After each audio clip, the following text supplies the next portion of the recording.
e os céus. O Senhor é a nossa defesa e o Santo de Israel, o nosso Rei.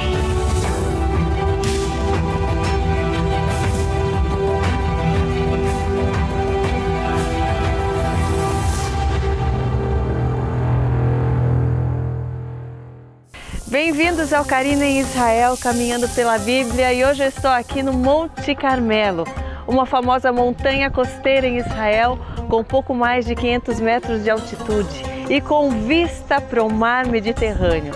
O nome Carmelo significa vinha do Senhor e o monte é considerado sagrado para várias religiões pelos eventos que aconteceram aqui.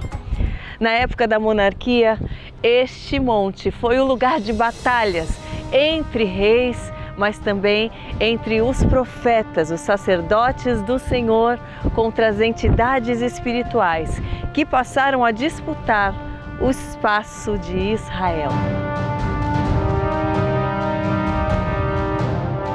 A monarquia surgiu unificando as 12 tribos e os reis Saul, Davi e Salomão conseguiram fazer de Israel um reino sólido e próspero. Salomão, porém, firmou alianças políticas para tentar garantir a paz em Israel. E essas alianças, que eram seladas através do casamento entre as princesas dos povos com Salomão, acabaram introduzindo em Israel o culto a vários deuses. Podemos dizer dessa forma que Salomão foi cúmplice da implantação do pecado da idolatria em Israel.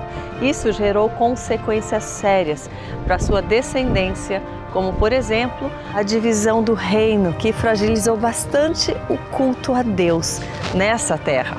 Após Salomão, os reinos divididos em norte e sul eram agora dois povos completamente diferentes em práticas, língua, cultura e religião.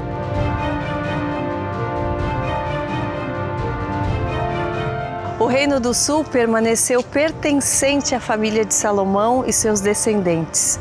E apesar de algumas decisões políticas erradas de seus filhos, o culto a Deus foi mantido no Templo de Jerusalém.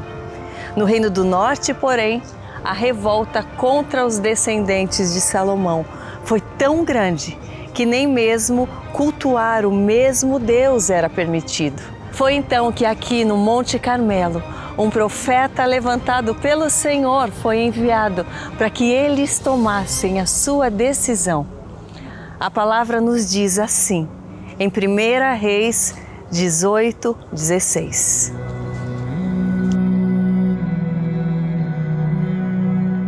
Então Obadias dirigiu-se a Acabe. Passou-lhe a informação e Acabe foi ao encontro de Elias. Quando viu Elias, disse-lhe: "É você mesmo, perturbador de Israel?"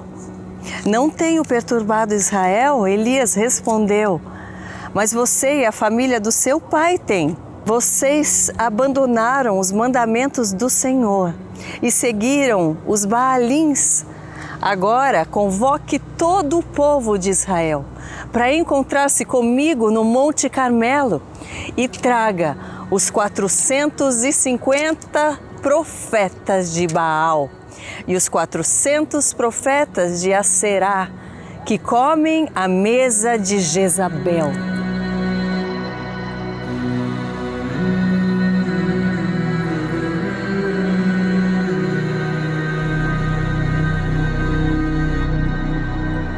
Elias era um profeta odiado pelo rei de Israel, pois ele denunciava o pecado da nação e profetizava as consequências dessa desobediência. Devido à sentença de Elias, não chovia em Israel. Já fazia 3 anos.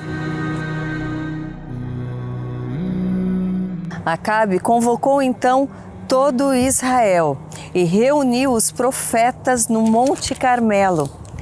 Elias dirigiu-se ao povo e disse: "Até quando vocês vão oscilar para um lado e para o outro? Se o Senhor é Deus, sigam-no. Mas se Baal é Deus, sigam-no. O povo, porém, nada respondeu.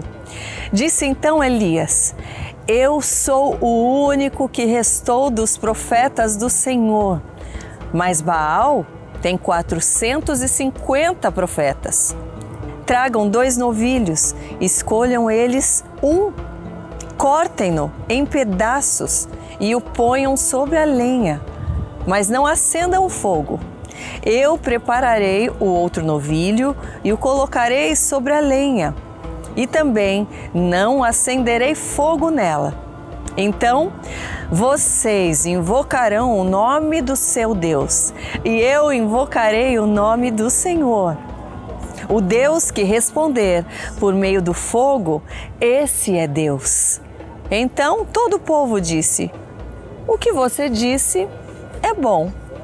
Elias disse aos profetas de Baal: escolham um dos novilhos e preparem-no primeiro, visto que vocês são tantos. Chamem pelo nome do seu Deus, mas não acendam fogo. Então pegaram o novilho que lhes foi dado e o prepararam, e clamaram pelo nome de Baal desde a manhã até o meio-dia. Ó Baal, responde-nos! Gritavam e dançavam em volta do altar, daquele altar que haviam feito. Mas não houve nenhuma resposta. Ninguém respondeu. Ao meio-dia, Elias começou a zombar deles, falando: gritem mais alto. Dizia: já que ele é um Deus, quem sabe está meditando, ou está ocupado, ou está viajando. Talvez esteja dormindo e precise ser despertado. Então passaram a gritar ainda mais alto e ferir-se com espadas e lanças, de acordo com o costume deles, até sangrarem. Passou o meio-dia e eles continuaram profetizando em transe até a hora do sacrifício da tarde, mas não houve resposta alguma. Ninguém respondeu, ninguém deu atenção. Então Elias disse a todo o povo: aproximem-se de mim. E o povo aproximou-se, e Elias reparou o altar do Senhor que estava em ruínas. Depois apanhou 12 pedras, uma para cada tribo dos descendentes de Jacó, a quem a palavra do Senhor tinha sido dirigida, dizendo: seu nome será Israel. Com as pedras, construiu um altar em honra ao nome do Senhor e cavou ao redor do altar uma valeta na qual poderiam ser semeadas 2 medidas de sementes. Depois arrumou a lenha, cortou o novilho em pedaços e pôs sobre a lenha. Então lhes disse: encham de água 4 jarras grandes e derramem sobre o holocausto e sobre a lenha. Façam-no novamente, disse. E eles o fizeram de novo. Façam-no pela 3ª vez, ordenou. E eles o fizeram pela 3ª vez. A água escorria do altar, chegando a encher a valeta. À hora do sacrifício, o profeta Elias colocou-se à frente do altar e orou: ó Senhor, Deus de Abraão, de Isaque, de Israel, que hoje fique conhecido que Tu és Deus, Deus em Israel, e que sou o Teu servo, que fiz todas essas coisas por ordem Tua.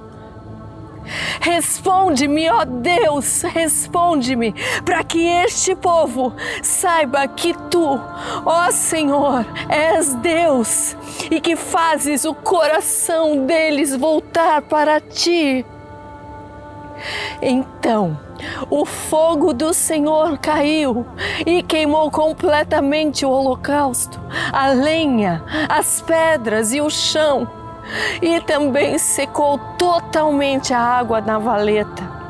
Quando o povo viu isso, todos caíram prostrados e gritaram: o Senhor é Deus! O Senhor é Deus! Então Elias ordenou-lhes: prendam os profetas de Baal. Não deixem nenhum escapar. Eles os prenderam e Elias os fez descer ao riacho de Quizon e lá os matou.